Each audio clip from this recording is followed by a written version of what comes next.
Please join me for a flag salute. I pledge allegiance to the flag of the United States of America and to the republic for which it stands, one nation, indivisible, with liberty and justice for all. The Assembly of the City and Borough of Sitka would like to respectfully acknowledge the traditional first people of Sitka. With gratitude, we proceed on Klinkenani. Sarah, roll call, please. Mr. Knox, Here. Mr. Mosier, Here. Mr. Christensen, Here. Ms. Himshoot, Here. and Mr. Miller. Here. And Mayor Eisenbeis and Ms. Duncan are absent this evening.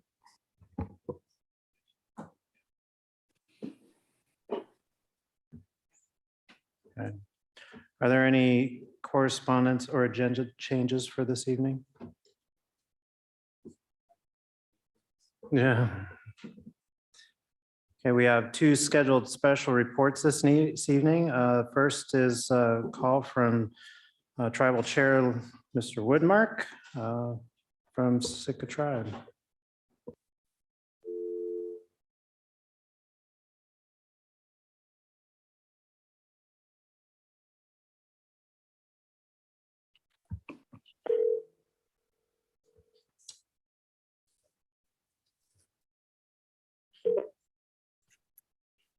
Hello. Hello. Hi, Woody. It's Sarah calling from the Assembly meeting. We're at special reports, so you can go ahead. Okay, thank you.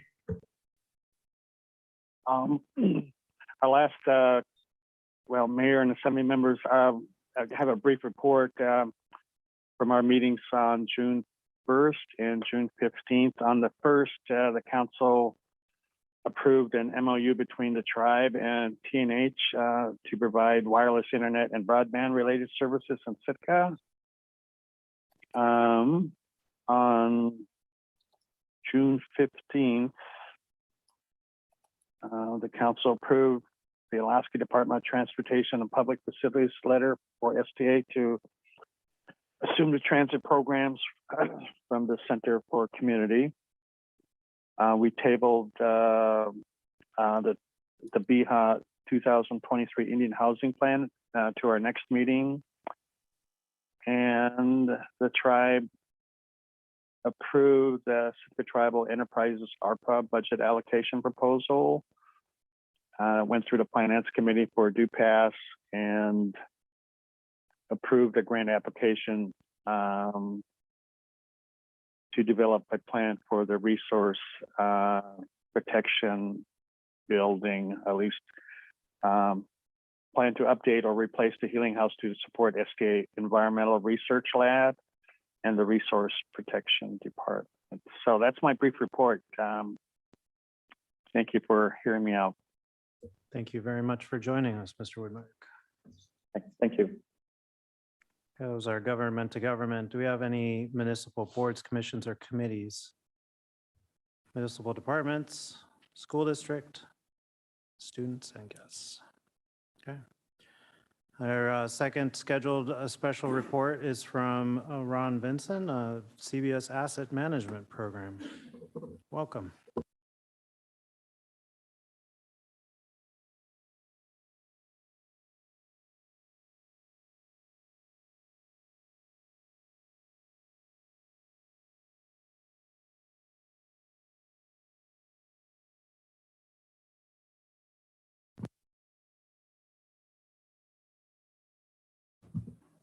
Can you hear me all right?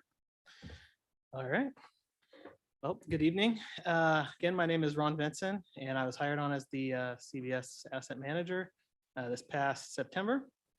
Tonight, I have a quick presentation to run through some of the achievements that we've made over the last year, and then looking into the future, some of the things that are coming up this next year, the asset management program. Give me 1 second here.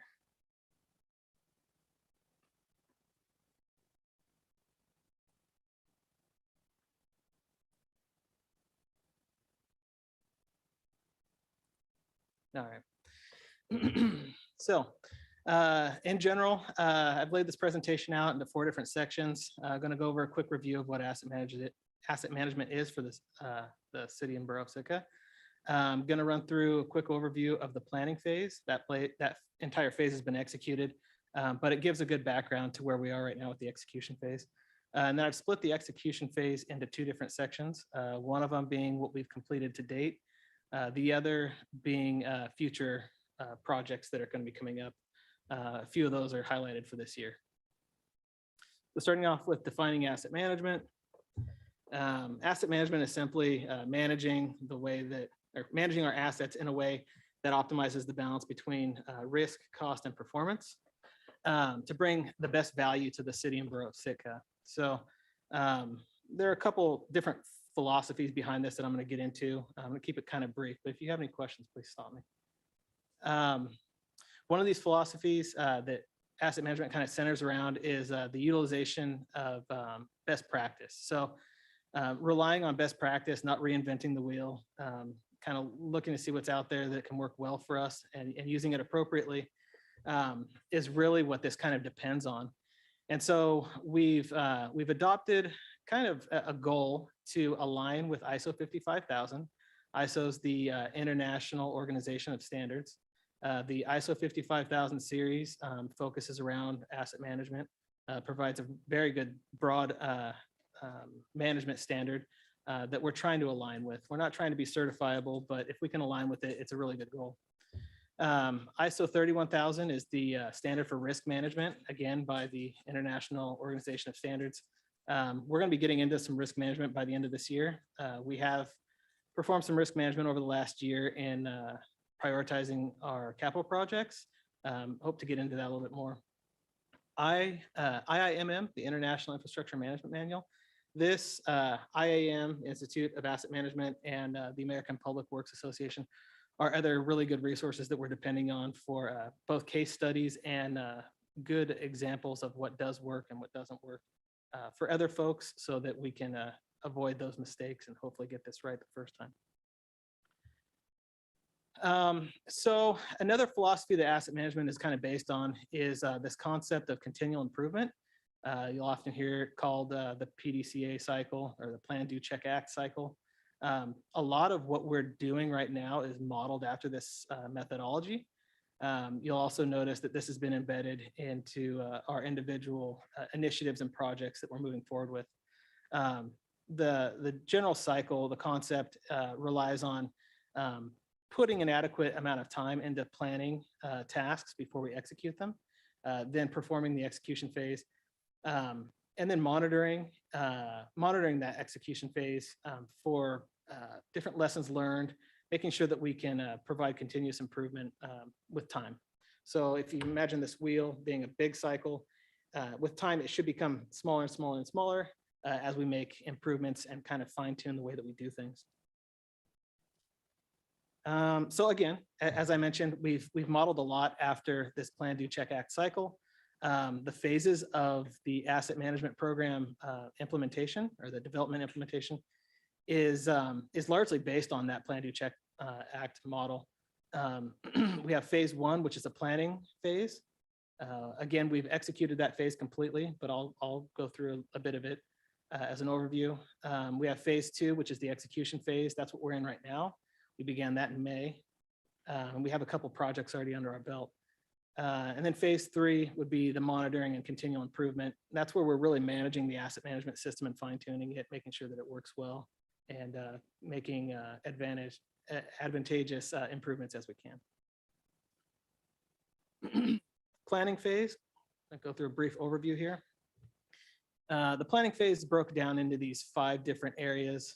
We began last November with an asset management kickoff meeting that incorporated a lot of our departments, or a handful of our departments, I should say, that have heavy influence in physical assets.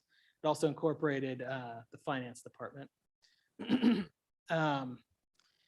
We then went through the development of a program charter, which that was one of the areas where we actually adopted that Plan, Do, Check, Act methodology and the intent to align with ISO 55000.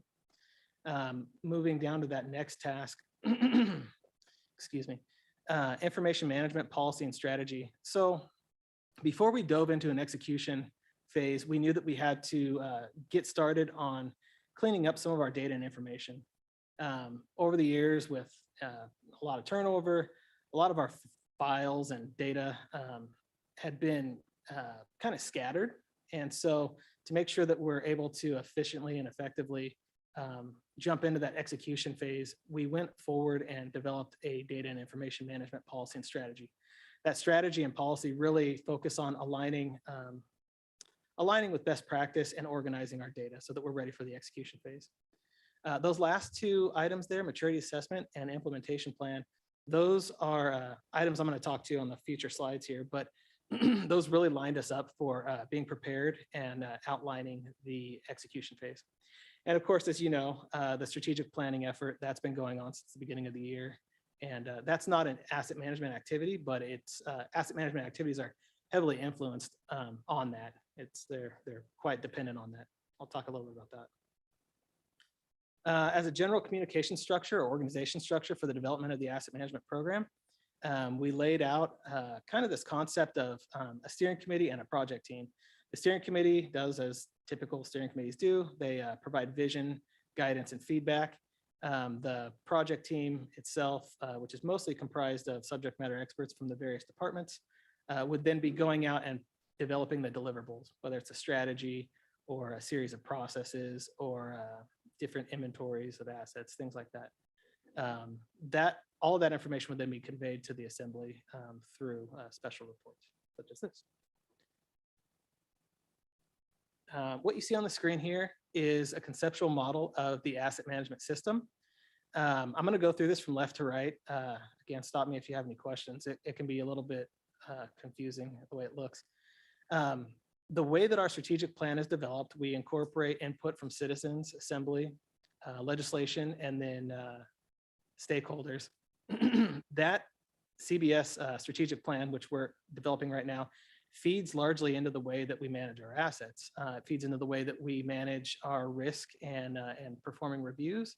It also feeds into policy and strategy development. It feeds into the way that we collect and interpret data and information. It also feeds into the way that we structure our organization and the way that our culture is founded here in CBS. All four of those swim lanes feed into the asset management decision-making process. And then that forwards into the life cycle delivery process there, where we're actually managing our assets. That blue dotted kind of line that bounces back, that's supposed to represent feedback loops from that delivery process. And again, that incorporates that plan, do, check, act, where we're trying to continuously improve and learn lessons from things that work and don't work. And those lessons will feed back into our decision-making process. They'll also feed back into those four colored swim lanes there, and then hopefully feed back into our future strategic planning efforts. So I mentioned a maturity assessment earlier. That maturity assessment, I have the different groups color-coded here. You have 6 different groups that focus again on those different swim lanes and focus areas that were mentioned on the previous slide. The 39 areas that you see before you right now have been segmented out into those different groups. Those 39 different areas we assessed using a standardized assessment that was backed by the Institute of Asset Management. We provided that assessment, went through, assessed all of the different participating departments. And from that, we were able to kind of decipher areas of strengths and weaknesses within or across CBS, I should say. So what you see here is on the left-hand side, we see our top 10 deficiencies, and on the bottom in the green, we see our top 10 strengths. Again, we did analyze all 39 areas. We did a pretty thorough assessment. What this allowed us to do was kind of pinpoint areas that need major improvements, also to not overlook areas that we do well in and make sure that we don't just kind of set those to the side and forget about them. We want to make sure that we're improving those as well. Our overall goal here is to get to at least a 3, which is compliancy with ISO 55000. 3, again, would be compliancy. 0 would be basically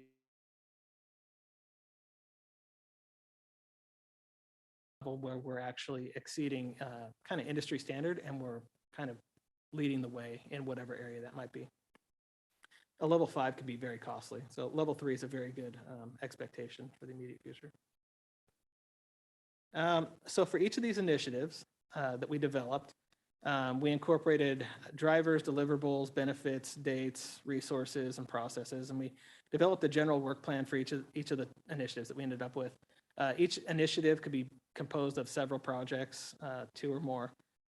Each project is composed of a number of different tasks. What you see on the upper right-hand corner there is kind of a series of metrics that we use to prioritize. We based those on different dependencies that each of these initiatives might have. We also based it on resource commitment, what else? Realization period, and then mission enhancement to make sure that we were prioritizing things that are going to get us the most benefit a little bit earlier on in the program. Any questions? Okay. Phase 2, the phase 2 execution. So this is what it kind of all summarized down to. We have these 20 different initiatives. As you can see, it spans over a course of about 4 years. The majority of it is front loaded here in the first 2 years. Again, a lot of this is already underway. I think about 2/3 of it is actually going to be in the first 18 months. So talk a little bit more about this on this next slide. So the execution phase to date. Let's see, these top 2 initiatives, initiative 1 and 2, the asset management policy, we've actually developed that and finalized it. The asset management policy lays out high-level goals for the asset management program to achieve, include developing risk management, things like that. Stakeholder engagement, we've developed a stakeholder engagement plan.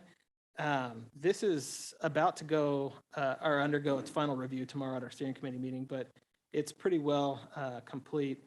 The stakeholder engagement plan addresses both change management and communication management for internal and external stakeholders. External stakeholders, we've also included people that could perceive to be impacted by some of the things that we're going to be producing here. Make sure that there's no risk in causing any kind of issue. Initiatives number 3 and number 6, information management. Information management is based on the objectives that came out of the data and information management policy and strategy. Information management right now, we're trying to basically get a register of all of our data and information sets, and that register will then be used to help go down the path of organizing our data. Getting an inventory of it is kind of the first step. Initiative number 6, resource management. This one, we're going through an effort right now to update our job descriptions. Updating our job descriptions and having accurate and complete job descriptions will help us do a competency assessment to make sure that our staff are well-trained and are appropriate for the tasks that we're having them do. This directly impacts asset management to make sure that we're trained to maintain and operate the equipment that we have safely and with, reducing risk. Initiative number 7, capital planning. We've developed a capital planning policy to help line up our high-level goals for capital planning. The next step that we're jumping into right now, in fact, it's one of the agenda items for tomorrow's meeting, is to further develop our capital planning strategy. And then following that in July, we'll be working through some procedures to help streamline our capital planning process this year. Project management and procurement and disposal. Those are two other projects that are kind of coming online right now to help line up our project management and procurement disposal. They're largely going to be focusing on some strategic documents to make sure that we're doing both or all 3 of those things at the best value for Sitka. Last slide, I promise. So I've highlighted 3 different initiatives here that are going to hit before the end of the year. These are 3 big ones, so I wanted to really spend a little bit of time talking about them. The other initiatives are going to come on in about 18 months, but these top 3, initiative number 4, we have levels of service and development of KPIs. That's going to be largely based from the strategic planning effort. The goals and objectives that come out of that strategic planning effort will heavily influence the levels of service and the KPIs. Some of the levels of service will actually be coming out of that strategic planning effort. And so that's scheduled to hit in the third quarter to align with the winding down of that planning effort. Initiative number 5, risk management. This is going to be a big one, probably the biggest cultural change for the organization. That's also going to be heavily dependent on the strategic goals and objectives coming out of the strategic planning effort. So that one's going to be hitting it in Q3 also. Initiative number 14, environmental and social sustainability. That one's going to be coming online, hopefully line up with the onboarding of the new sustainability coordinator. And so that's going to be another big one. We'll see some policy and strategy development coming out of that. And that'll be coming on here in Q3 as well. So that's all that I had. Are there questions? Questions from the assembly? I actually had a question for you about just the flexibility of how you build this plan and then are able to react to changes, to changes in political will or environment or the economy, all different kinds of things like that. Because big shifts would have big impact to where you're going, the plan that's being laid out. But having the plan seems like, from what I understand about how these are really good for communities and our systems, is that you have that flexibility then built in. But can you talk to that a little bit? Yeah, I think one, informing the assembly of what the plan is probably the first good step. Each of these policies that we are developing or strategies, any of these formal documents that we're developing have a review cycle. They're supposed to be dynamic documents. None of them are intended to be static. They need to change with regulatory changes and legal changes, law, things like that. And so we should be able to react. A lot of them, the way that we've structured the policies, the strategies and the procedures, the way that we're doing it is policies are very high level. Like the way that we're developing this is very high level goals. And so there is a little bit of flexibility in there, I think, to adjust. I think largely just basing it on communication. Again, a lot of this falls back to the strategic plan. So as that strategic plan updates, hopefully every 2 or 3 years, we should be reacting and updating all the dependent strategies upon that. Every time you react, though, it can be costly. You get going off in one direction, pulling it back. And John's been really quick to point out when we have political wants or needs that come before this body, it can have great impact on how this plan is laid out. If there's directive that really shifts things, it moves other things on down the line. Yeah.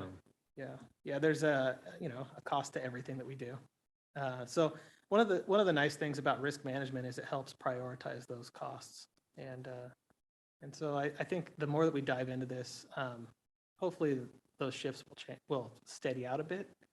But regardless, we have to be able to react to those things. I think having some flexibility is good. If I can kind of follow up on the same question in a little bit different way, I guess, how do you build in like really unexpected stuff, or in a almost trivial way, is that when you have a truck scheduled to last 15 years and they have an accident, now it's wrecked. So now the plan is to replace that in 15 years is not going to work. I mean, I realize there's insurance and things. I'm oversimplifying, or we have a landslide or something where there's a kind of from left field, or something really doesn't fit into the plan. Yeah, that's a good question. So there's a couple things we can do. One of them is one of the initiatives that we have is addressing emergency action plans. That's one. And you mentioned the landslide. I would say that's a good response to that. Another concept that lines up with asset management is resiliency, making sure that we have redundancy in our systems. That's another one. As far as physical asset management, that resiliency and redundancy, that's a big component. Making sure that we're actually going out and doing condition assessments on our assets should give us some sort of a heads up that a failure is approaching. And if you're following the risk management process in alignment with ISO 31000, it helps bring those things to light so that there's less surprises. Inevitably, there's going to be something. A landslide's a good example, and that's where we can have contingency plans like an emergency action plan, which we already have some. I think we can, there are some others that I think we need to develop, but emergency action plans and contingency plans are typically components that fall up in our strategic asset management plans. Mind if I jump in here Sure, real quick, yeah, Ron? yeah. And I don't want to drag it on for much longer, but great question from Mr. Knox and from Mr. Christensen as well about flexibility and resiliency and some of the things that were pointed out there by Ron. Well, I'll start with, we said this balances three things. It's our budget, our risk, and the levels of service. So our strategic plan is going to define the level of services. That takes a lot of input from the community and the assembly. And the plan is for that plan to get an annual review once it's in place to make sure we're still, going after the same goals. And then the KPIs, that's key performance indicators. That's how we score ourselves on how we're doing on our own plan. But the risk piece of it, that's driven by the risk management manual or the risk management policy we're going to come up with. And that's also going to take assembly input on what level of risks are we willing to accept. And then the budget, of course, is the budget that we pass every year. So all those documents kind of talk to each other, but that flexibility piece, that resiliency piece for cases of emergency, another one of the red points was the procurement and disposal. We'd like to build a process where we've got that emergency piece set up where we can do those emergency procurements or emergency reactions in some of the extreme cases. But shifting things around, we're going to lean on that risk management policy and say, is this the level of service the community wants? And if that's changed, what levels of risk are we willing to accept to move forward? If that makes sense. Thank you. It's very, very informative. Any other questions from the assembly? Oh, Rebecca? Yeah, thanks. A few slides back, you talked about data and information sets that need to be cleaned up or, I guess, brought current. What's an example of a data and information set? A really good information set would be our inventory. Right now in Public Works, we're actually winding down an effort to collect a pretty good inventory of our assets. Prior to that, our inventory was pretty scattered. And I assume that it's like that in other departments.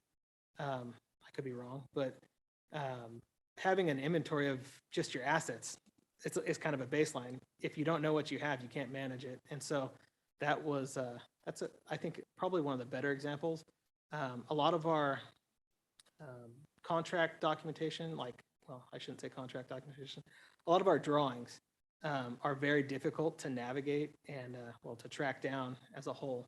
And so when we have a project come up, it can take a significant amount of time to react to that project, just tracking down the documentation for that project. And so if we can streamline and organize that, it'll gain efficiencies. The numbers and the studies that I've seen in the past kind of hint at up to 25% of an organization's time and money, OpEx and CapEx budgets are spent on data and information management of some sort. And the same study kind of hinted that you can cut that by 5 to 10%, which is a significant amount of budget. Talking about your entire CapEx and OpEx budget. Streamlining that is our goal. And so when you have completed this multi-phase plan that you're making, what is your role then? This is not a project and then we say goodbye to you in 3 years or something. What's the maintenance of this? Yeah, as part of the implementation plan, we actually laid out two different resource catalog. So this estimate produced an estimate of how much our resources were going to be to implement this and how much our resources were going to be to maintain it. So I can get those figures to you exactly, but yeah, there's absolutely a cost to maintain this. Typically, an asset management program would be producing an asset management plan and a strategic asset management plan every year. Those are kind of analogous to a master plan and a comprehensive plan, is what I would compare them to. They're a little bit more technical. They lay out kind of the plan for managing our assets as a whole. Excuse me, at a portfolio level and then also at a tactical level. Those are typically the things that an asset management organization kind of focuses down to. We have to build that foundation right now, and that's kind of what we're doing. Another one would be risk management. Just keeping those things going would be the major focuses of this role. Thank you. All right. Great, some excellent information for us to chew on. So thank you, Ron, Thank you. for being here tonight.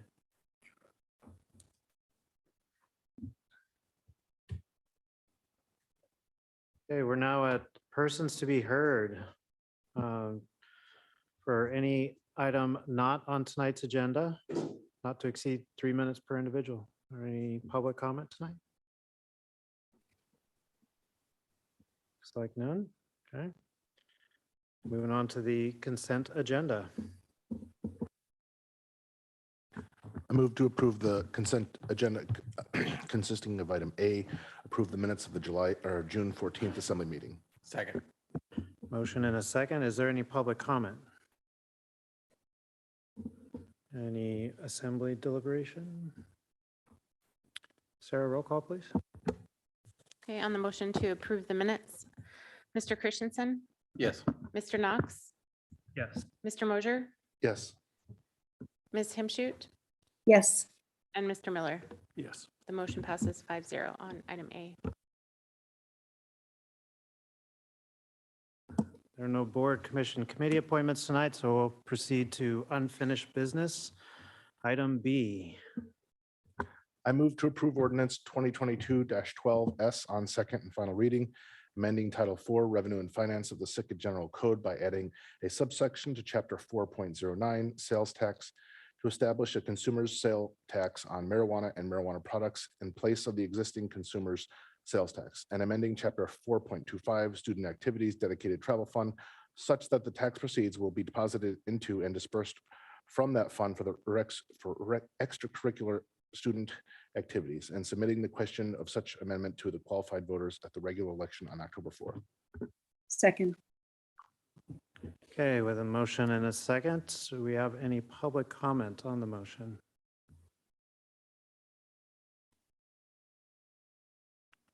Okay, seeing none. Assembly deliberation? Tor?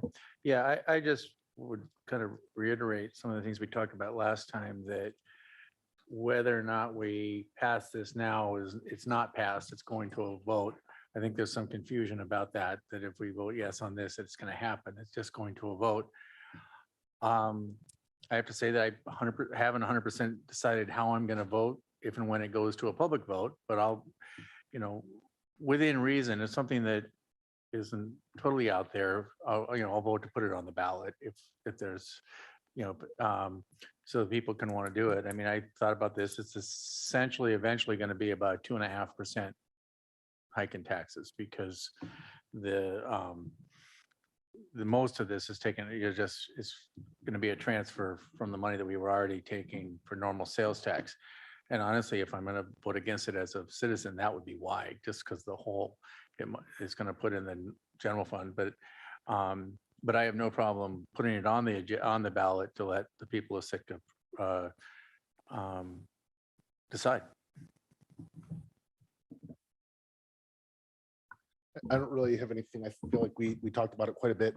The very first go around, and then we made some adjustments, some compromises, and I feel like this is fair, and putting on forth to the voters. Let everyone decide. Dave? The vast majority of the people that I spoke with, and I mean the vast majority of the people I spoke with, said to put it on the ballot and let the voters decide what to do. And I think that's the right way to do it too. Rebecca, do you have anything? Nothing down? I'll just echo some of what Tor said. I think there is a little bit of confusion out there. This isn't, this tax isn't adding on to sales tax. This will be in lieu of. It's an average over the course of a year, 2.5% increase. Because in our seasonal rate increase time during the summer season, it's 2%, and the rest of the time it's 3%. So a 2.5% increase. I think it's also important to recognize that this isn't a tax on the business, it's a tax on the consumer. It's a tax that the consumer pays when they purchase the product at a point of sale, and then the business remits that revenue back. It's not technically income that the business is losing or gains and then loses. It's a consumer tax, just like our sales tax. It's collected and then remitted in its entirety, or it should be in its entirety. So totally in favor of seeing this on the October ballot myself. And if it passes tonight, looking forward to continuing the dialogue with the community and seeing how it fares. Anything else from you today? Okay, roll call, Sarah? Okay, on the motion to approve ordinance 2022-12S on second and final reading, Mr. Knox, Yes. Ms. Himshoot, Yes. Mr. Mosier, Yes. Mr. Miller, Yes. Mr. Christensen, Yes. and the motion passes 5-0. And again, that will appear on the October 4th ballot. Okay, thank you. On to new business, item C. I have a motion. I move to approve the 2022 to 2025 collective bargaining agreement between the city and borough of Sitka and the International Brotherhood of Electrical Workers, Local 1547, and authorize the municipal administrator to execute the document. Okay, at this time, we'd like to welcome Ms. Garrity. Second. Oh, sorry, in a second. We got our motion in a second now. Well, I'd like to welcome Ms. Garrity for a little overview of the process and a brief. Thanks. Okay, good evening, everyone. The process, just generally, because we're going to have two contracts here, we've completed the two that are before you tonight, and then we have a tentative agreement that will come before you in July for the ASEA group. We are still negotiating with the police. The process started last fall with the firefighters because of COVID and everything that brought. We didn't resume and get a contract put together really until March and April. So we've had a deal with them for a while, but because it wasn't going to be effective till July 1, we didn't bring it to you until now. The parameters that we worked with were the budget that we were provided and the guidance you gave me last November-ish. I think it was about November we had the conversation. And we also looked at different issues, both in terms of personnel policies and making things consistent across the city and borough, as well as dealing with recruitment and retention, because those are sort of the core issues that we were looking at, as well as a fair wage packet, given inflation and other concerns that folks have. So that's just sort of a general overview of where we're at. With the firefighters specifically, well, let me stop. Any questions about the general overview? And we're actually on the IEBW or IBEW contract right now with this motion. So if we. Oh, could- you're on the, oh, I'll switch gears. Different pile. Thanks. So with the IBW, this one came in well within our parameters, our economic parameters. And we were very interested in working hard to try and solve the problem with hiring journeyman linemen. In particular, the recruitment in Alaska has been essentially non-existent in the past year. The assembly took action a year ago to increase the wages of the linemen. And that was with agreement with the union. And what we discovered or have decided to try and do is a little different formula. And this was negotiated in the contract where the union actually gave back wages. And in exchange for those wages, there will be a contribution to the IBEW pension plan. This is a plan that affects all linemen in Alaska and will provide a good package for recruitment, we believe, in Alaska, with still an above average wage from the norm in Alaska. So we felt really good about the package and the fact that the union is willing to work with us and have some skin in the game. So we asked them for that and they gave it to us and we came in with good parameters. The other thing that we really worked hard at, as I said earlier, is the personnel policy handbook that was adopted last December by this assembly. And the personnel policy handbook has the policies that for the most part apply across all departments, all employees. We had it set up differently in the contracts before these contracts. We had taken a little different approach 15 years ago, but after consideration and the work done to update that handbook, it was decided that it was best to incorporate everyone into this handbook so that all the policies applied across the board, unless there was a reason to bargain something different that fell within the mandatory subjects, wages, hours, and terms and conditions of employment for one of the units. So those were the non-economic terms here.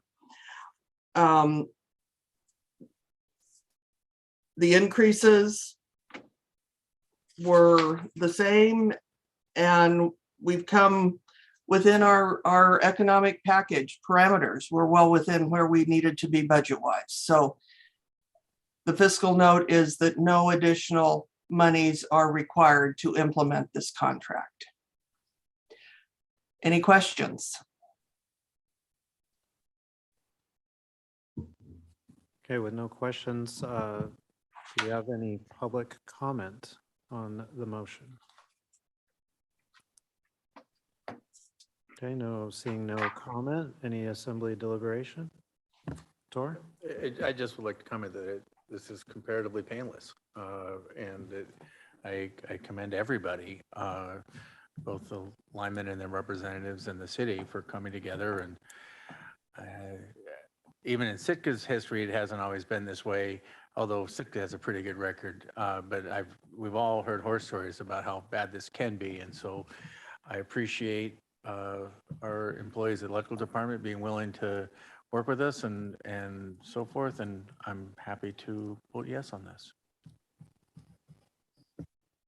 Yeah, I just reflect what Tor said. I appreciate it could be much worse, and or it could have gone bad, and I appreciate that people are working together and giving a little. It's very much appreciated. Thank you.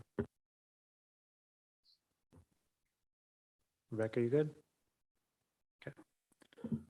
I'll echo what Tor said, but also do recognize what Ms. Garrity pointed out, that the flexibility, but also the creativity in trying to address the labor shortage that and the hiring issues that we have, and finding that creative solution, dropping down the wage, but then contributing to the pension fund. Maybe that will be enticing.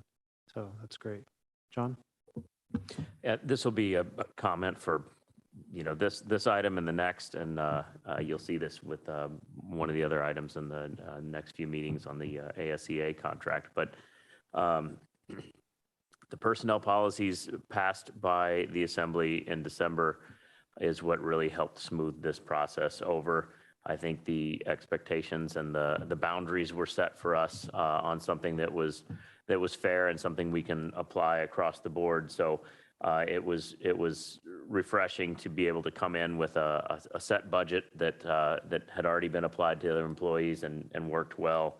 And it's made for a very I'll say less challenging, although I'm not the one that had to sit in the room. It was Kimberly, but I would say less challenging negotiations. And as Kimberly says, a good negotiation means each party leaves a little bit uncomfortable. And I think we got that feeling out of all of these, but we came to a good agreement fairly quickly on all of them so far.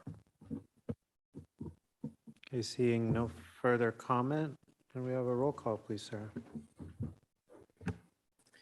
Okay, on the motion to approve the IBEW collective bargaining agreement, Mr. Christensen, Yes. Ms. Himshoot, Yes.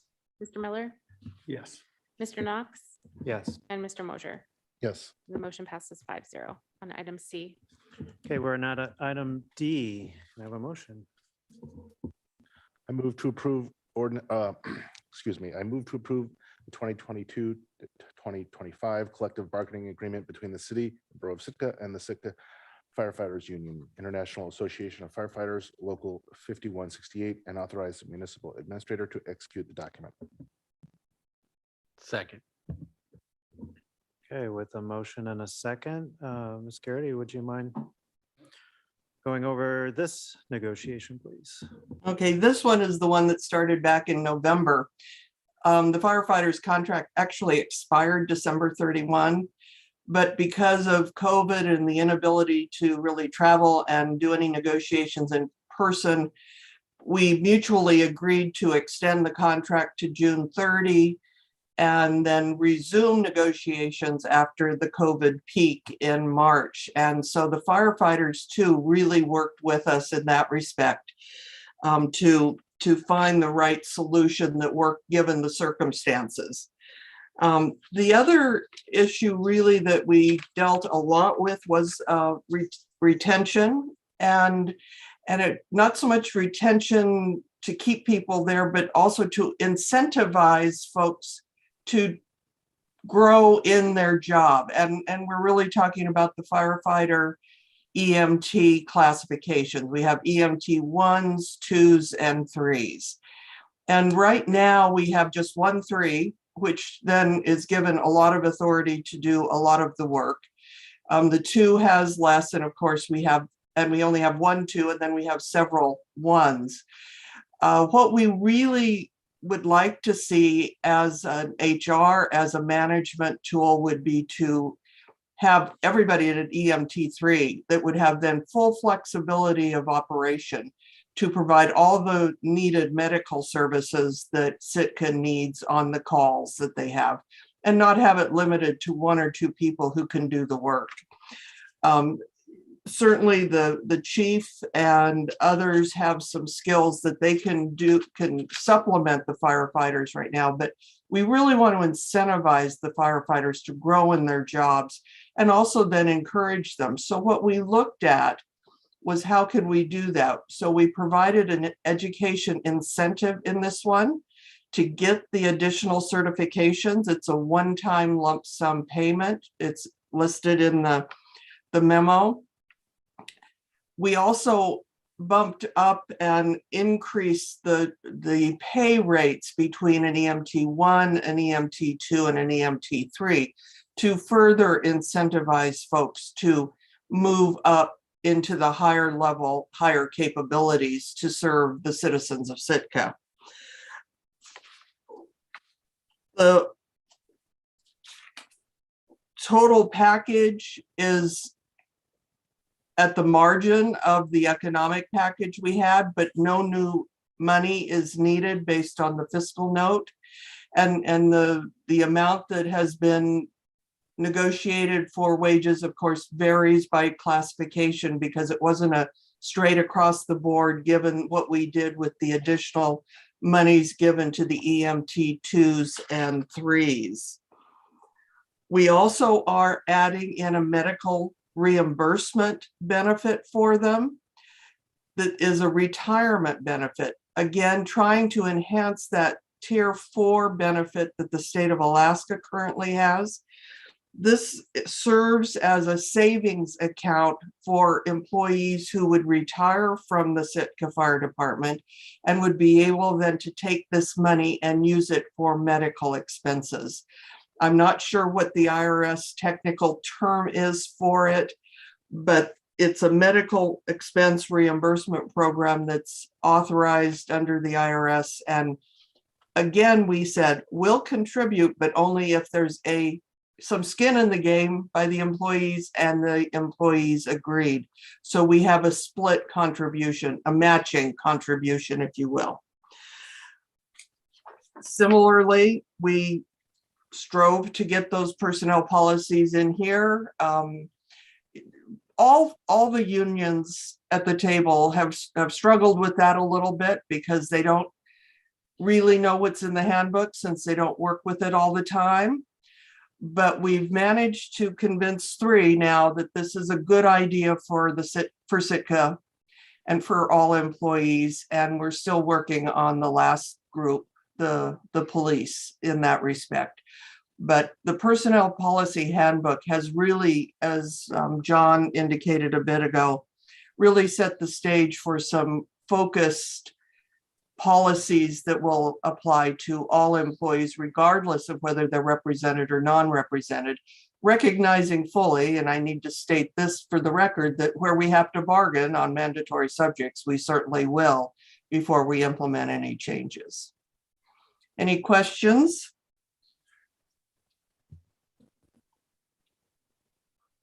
I'm not seeing any. Okay. Thank you very much for the thorough work that you have been doing. And I guess we'll be seeing you again in the future too. So thanks for your continued work. Well, you're welcome. So on the motion, since we don't have any deliberation, I guess I needed to ask for public comment. Any public comment? No public comment. And Tori, you have something? Yeah, so for some reason I looked at this one a little closer after 22 years in the department. And I think the, I guess, incentives to go up the ladder in EMT are overdue. I've noticed, when I first started running as a 3, almost all the engineers were 3s. And now, like I said, it's just 1. Part of the reason is it's changed. It takes roughly 400 hours to become an EMT 3 of classroom time. Doesn't count study time. It also takes another 48 hours annually. You have to have CMEs. Doesn't include the study time. The state has recently wildly changed it. I'm in the middle of my research, and the amount of extra stuff that I'm having to go through is incredible. And the amount of added responsibility they've given to EMTs. We really are starting to creep up into paramedic territory. And so $2,500, I mean, is, if anything, is low for that kind of commitment. And while I assume that engineers would be on the clock when they're in the class, they still have a lot of study time, and it's honestly, it's pretty hard work to get through those and to do all the procedures and to get your time in and all your sticks. And so, and it's also kind of nerve-wracking. A friend of mine once explained to me the difference between an EMT1 and an EMT2 and an EMT3. An EMT1 learns to help people. An EMT2 learns to help people some more and hurt them. And an EMT3 learns to help people some more and kill them. Because that was what, if you make a mistake, that's what happens. And so I'm very happy to see that in there, and I hope they take advantage of it. And otherwise, I'll just repeat what we said about the other one, the electrical. But I'm glad we got this done. Okay. Kimberly, how are you, ma'am? Fine. All right. First, I got to say, Kimberly does, great work. She's there for both sides, helping, to make things so that it makes the city work well, and I appreciate that very much. Having been with the fire department for a number of years and retired from there, I think this is probably the greatest thing that's happened in my career as far as benefiting the career staff. When they respond to a call and they're the first on scene and things need to happen now, it's a lot better to have that knowledgeable EMT3 there for a lot of issues than Dave Miller is an EMT1. We have some great EMT1 volunteers and some great EMT1 engineers, but having that 3 there, if you're having a heart attack or having a heart issue or something major happening, is a huge benefit. And like Thor said, it is a time commitment that is truly amazing, and a knowledge commitment that it was something that I never wanted to pursue because I don't have the ability to do what they do. I just don't, and I knew that. So I commend you for making this happen. I commend the fire department engineers and staff for making it happen. And thank you very, very much.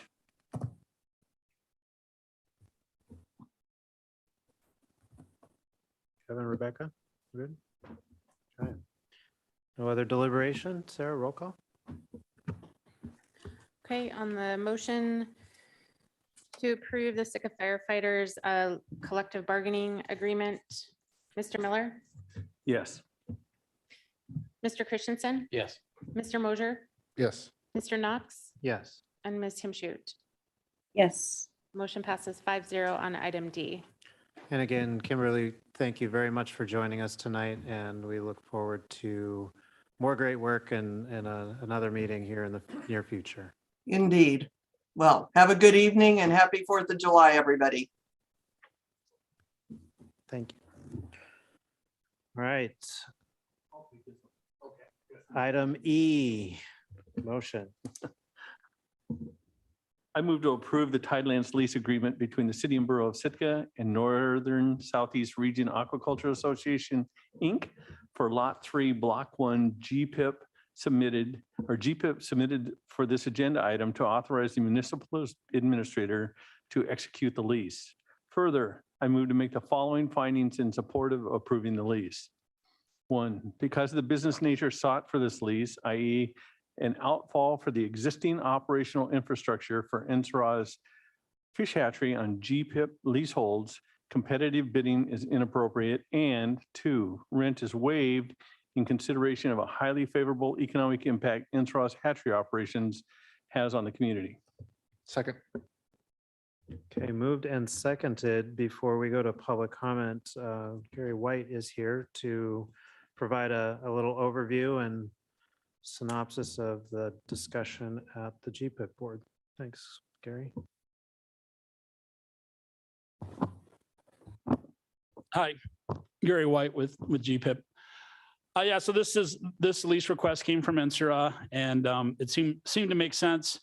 NSRA initially entered into a lease before my time for lot 2 to build a fish hatchery, and that lease gave them permission to put in an outfall pipe that sits into the city's Tidelands lease out, or Tidelands area out there.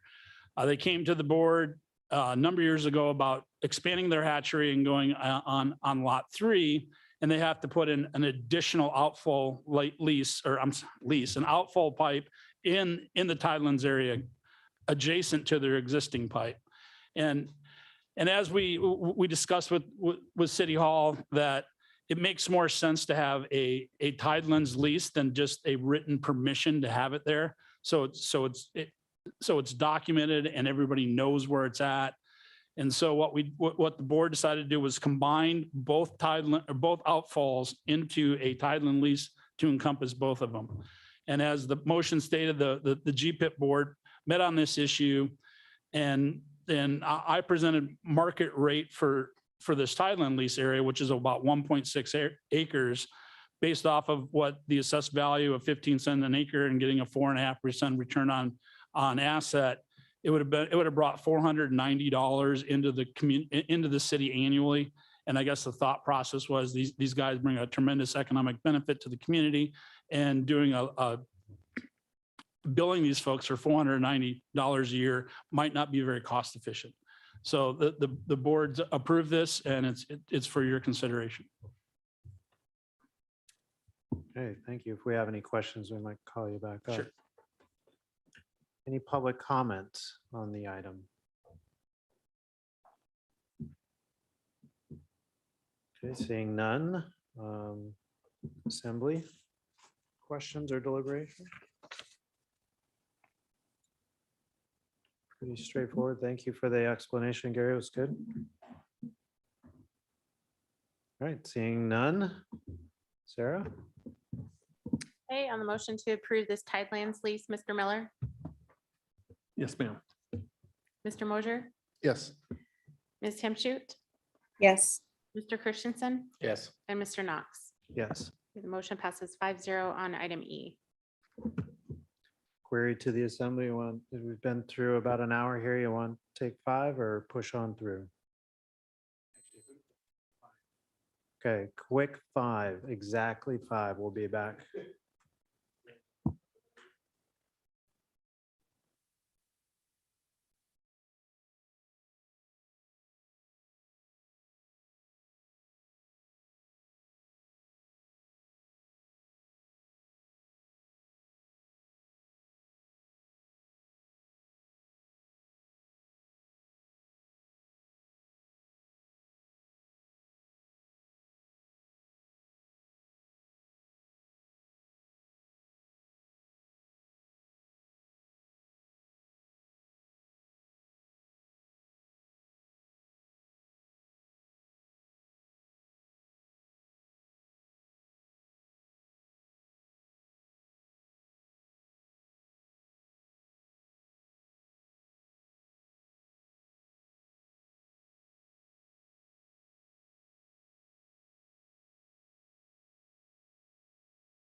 Okay, we have everybody back.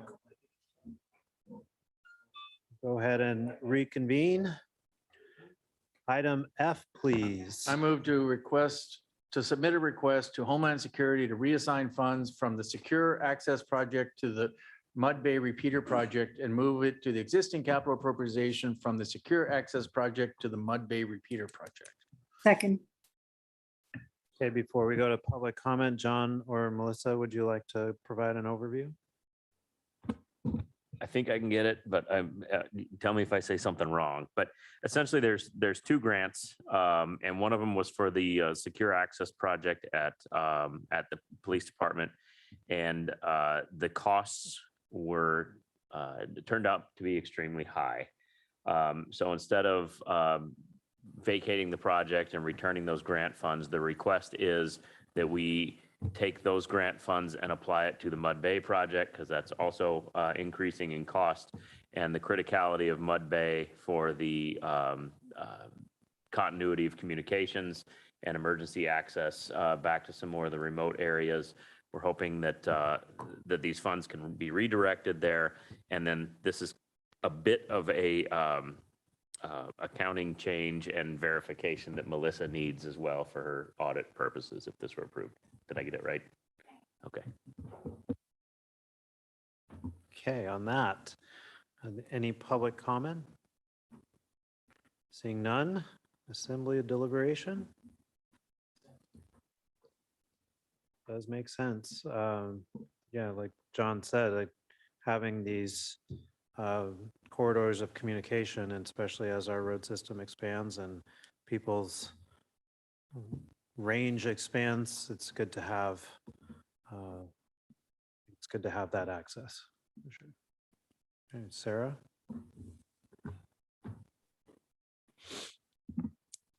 Okay, on the motion to approve this request to submit a request to Homeland Security, Mr. Mosier, Yes. Mr. Miller, Yes, ma'am. Mr. Knox, Yes. Mr. Christensen, Yes. and Ms. Timshute. Yes. Motion passes 5-0 on item F. Okay, and item G, please. I move to approve resolution 2022-19, encouraging the prompt and full closure and cleanup of the Talsequa Chief Mine and urging the BC government to oppose any extension of receivership process. Second. I didn't know how to say it either. That's why I didn't do it. Okay, on the motion and second, Rebecca, did you have anything you wanted to put in about explaining this, or? I think it's pretty self-explanatory. I would just add that what was confusing to me was the concept of receivership, and basically in August, actually, I think someone else is going to explain this even better, but we're just trying to get the BC government to continue with their commitment and kind of matching support that's coming from other places around the region. And as Rebecca indicated, we have one person to call, and How do you anybody in say the it, public? Rebecca? Was that Tor how to say it? Tulsaquah? There you go. Yeah. Tulsaquah Chief Mine. No public comment in the audience. We have one person to call, Chris Zimmer from Salmon Beyond Borders.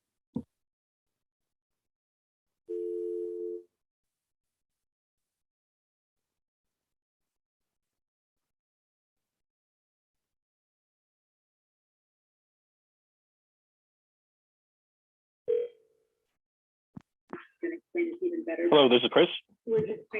Hi, Chris. This is Sarah calling from the assembly meeting in Sitka.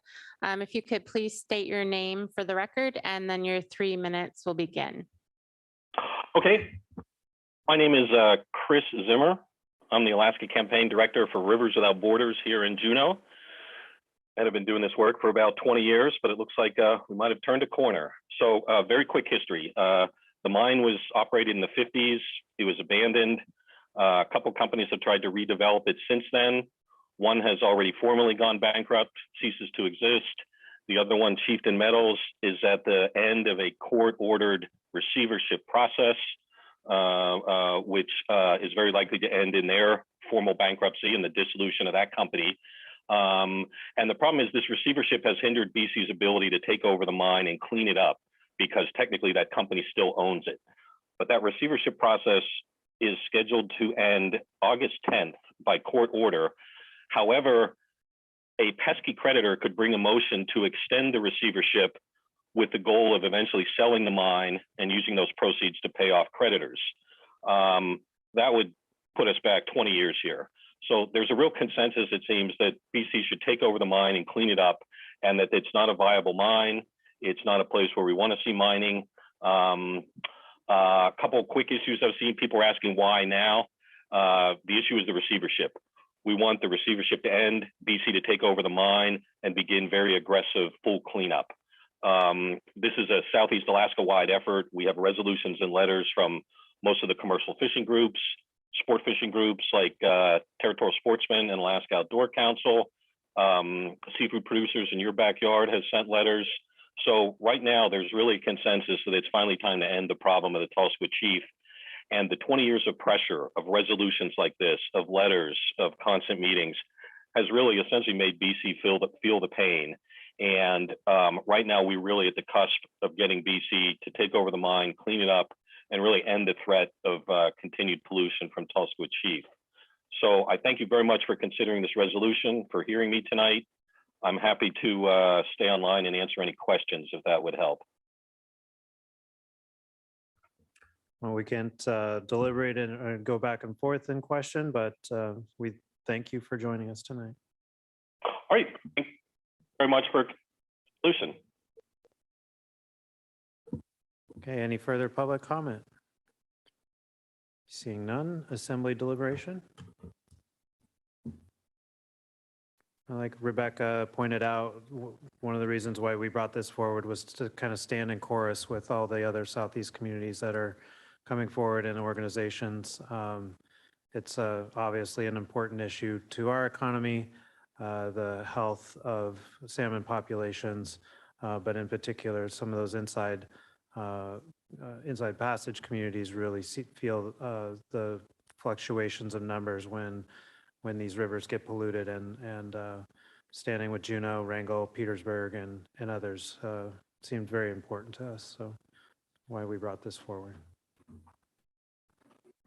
Okay, no other deliberations. Sarah, roll call, please. Okay, on the motion to approve this resolution on first and final reading, Mr. Christensen, Yes. Ms. Himshoot, Yes.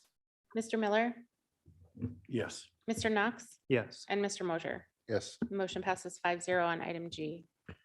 Okay, we're at persons to be heard for any item on or off the agenda tonight, not to exceed 3 minutes. Welcome. Lloyd Platson. I'm co-chair of the Birds and Benches Project. And I came tonight just to formally invite all the members of the Assembly and the city administration and whoever else to come and help celebrate the official recognition of the Elizabeth Paratovich Bench. And I will leave some information. I sent all of you some of the information before with an invite, but I wanted to invite you personally to attend and an updated schedule. So I'll leave that for everybody. And I just wanted to also express my appreciation for the support from the Assembly and from the city in making this happen. I think choosing who we, I guess for a lot of times, sometimes people's histories get erased. I think that's happened with Indigenous peoples across the country. And I'm proud to be part of a community that has chosen to honor some of the people that have been here before us. So thank you and appreciate the support. Thank you, Mr. Platson. Any further public comment? Okay, we're at reports. John? I just want to point out a couple new positions that we discussed in the budget process. The hot ones that we've been pressing for are posted. Those job descriptions are up online. So I would encourage interested personnel to go take a look at that and throw an application in if you're interested and qualified. But the sustainability coordinator and the airport terminal manager are up on our website. John, what about the compliance person? The compliance, the code enforcement person? Yeah. Code enforcement is not posted yet. We've still got some good research to do on that one to get it right. I guess I neglected that as deputy mayor. I don't have anything from Stephen, but I will be attending the transfer ceremony on the Kukui on Thursday. And then also honored to be invited to the Birds and Benches ribbon cutting. So we'll have those two events coming up, and of course, all of our 4th of July events. Sitka's looking forward to. Brian? No report. Right. Liaison representatives. Yeah, you got a couple quick ones here. First of all, the GPIP board met yesterday, and I'm sure you've heard or seen some of the stuff going on about the item that will be on our agenda next time, right, John? For a plan to use essentially the money from the sale of the hospital to fund a haul out, to put that before the voters. And there's been some good work done on that, especially a lot of city staff. And it kind of has, there was a report on that, and it has a chance to actually get something built, which has me a little bit excited. So, and then P&Z, as usual, is doing, they do an incredible amount of work in a short amount of time. We really should take lessons. So I always like to give them a shout out, because they probably do more output than any other board we have. And so they had a meeting, and we'll have another one in, I get next week as well. So.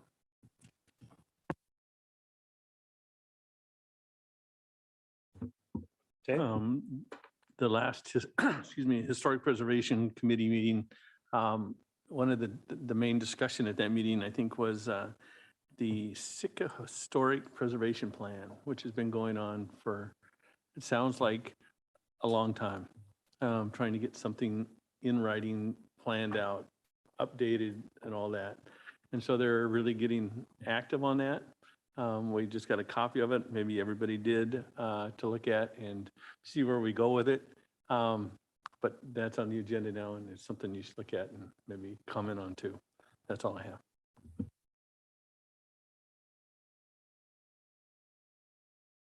No other liaison representatives? Okay, Sarah? All right, well, I'm going to be the long-winded one this evening. We had our first candidate open house on January 20th for those who wanted to find out a little bit more about running for local office. That was well attended, so I was happy about that. We have our second one on June 30th at noon here at Harrigan Hall in meeting room 3. The regular municipal election is Tuesday, October 4th. Vacancies to be filled in that election are a 2-year term for the mayor seat, 2 assembly member seats, those are 3-year terms, 3 school board member seats, 1 3-year term, 1 2-year term, and 1 1-year term. Our candidate filing opens Monday, July 18th at 8 a.m. and it closes Friday, August 5th at 5 p.m. So our candidate packets will be available on July 18th in the clerk's office at City Hall. I also wanted to let folks know that applications for the nonprofit annual grant funding, the applications are now available on our website. They are due, let's see here. Applications are due no later than 5 p.m. on Monday, August 15th. And there's $45,000 available for disbursement from that fund. And applications will be awarded in September at a special meeting of the Assembly. And then finally, just going over our current vacancy list for our boards and commissions. We have the Animal Hearing Board, our Bear Task Force, Building Department Appeals Board, Climate Action Task Force, Health Needs and Human Services, the Library Commission, Parks and Rec, Port and Harbors Commission, and Tree and Landscape. So if any folks are interested, they can contact our office. That's it. Thank you. Any other reports? Seeing none, we don't have an executive session. I entertain a motion to adjourn. Motion to adjourn. Moved and seconded, we're adjourned. Oh, sorry, all those in favor? Now we are adjourned. Thank you all for joining us.